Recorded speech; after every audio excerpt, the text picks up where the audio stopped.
show that sometimes obviously with Occupy Wall Street, it really does show that someone's getting pissed off and then getting productive about it instead of just getting drunk at the bar. Really does kind of lead you somewhere. Leads to Jacksonville. So my talk today is called Zines, the Personal is Political, and I'm just going to kind of talk about how I got started writing zines and how they're connected to my music and that kind of thing. So let's get started. Okay, so I was a student, that's me, I was a photography student in 1986, 87 at the Evergreen State College, and I started mixing photographs, found photographs of myself, stuff I found in books, with language, and doing these large format, actually stat pictures. They look like posters, and it's basically like the fanciest Xerox you could possibly imagine. Because it's not on Xerox paper, it's on like this glossy, shiny paper, and I worked in a dark room, so I had access to the stat camera, and I was doing stuff for like the school newspaper, and I started messing around, and I made this, and I made this. And this was before I made zines or had ever really seen zines, but I was obviously kind of heading towards that graphic style already. Before the internet, which every time I say that I feel like I'm like, when I came up in my horse and buggy, we had clip art. Does anybody remember clip art? They still have it like on PowerPoint and stuff where it's like, pictures of people in cars. And this was the picture of women working. Exercise bike. And this image actually was from my college library of a naked child. Totally weird that I found that in the library. But I was experimenting with doing this sort of taking images from other places and then putting them back together with different language that kind of brought up some kind of feminist 101 meaning. And this is Jenny Holzer. She was a big artist in the 80s. She's still a big artist. You guys know who she is, I'm sure. But she was another artist who was really influential on a lot of us in the 80s because she dared to use text as art. And she was also, talking about politics in her art, which was a very kind of big no-no in my school because the whole thing was like black and white, Ansel Adams photography and talking about light and shadow.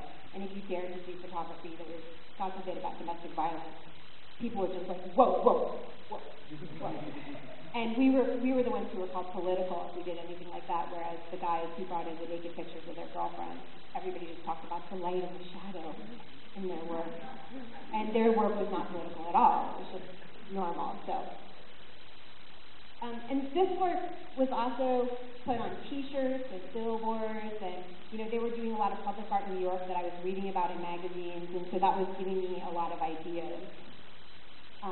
Doing postcards, the whole idea of like taking art and not having it be on a gallery wall, but having it be something that can be mass distributed, was something that really, really affected me. And this was the flyer that I wrote about street harassment. It's kind of condescending and ridiculous when I read it now, but give me a break, I was 18.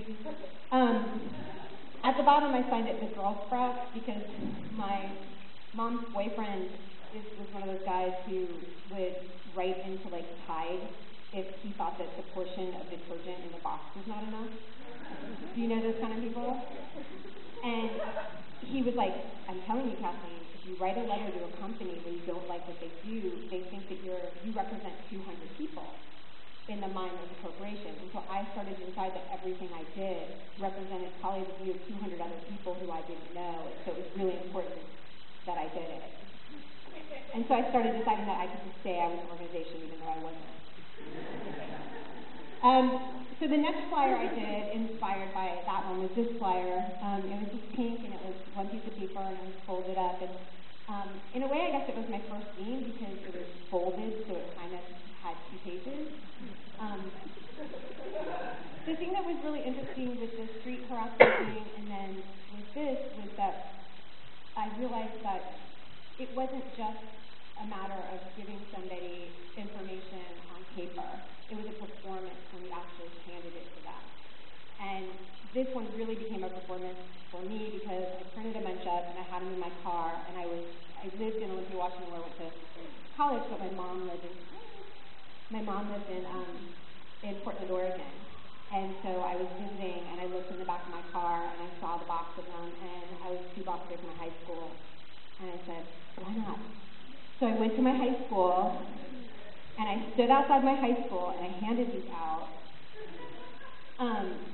And it was pretty crazy to see girls' eyes light up when I handed them something that said slut, because immediately it pushes a button where you're like, oh my God, is this person calling me a slut? And then you realize they're handing them to everybody, and I also wasn't handing them to men, boys.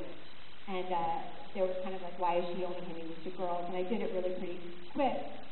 And I was sort of developing my style as a writer, and again, I think it's a little condescending and weird when I read it now, but the idea was that, I was like kind of your older sister who had been through this thing, and I was going to like convey this information to you. And I was really making art from the same standpoint I kind of continued to make art from for a really long time, which is what is the missing object that I wish somebody would have handed me? Like, I wish somebody would have made me question the word slut and the way I used it against other women and the way it was used against me, starting from like when I was 8.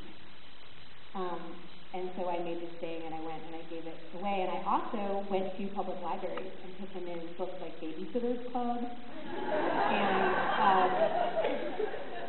what's the Judy Blume, Are You There,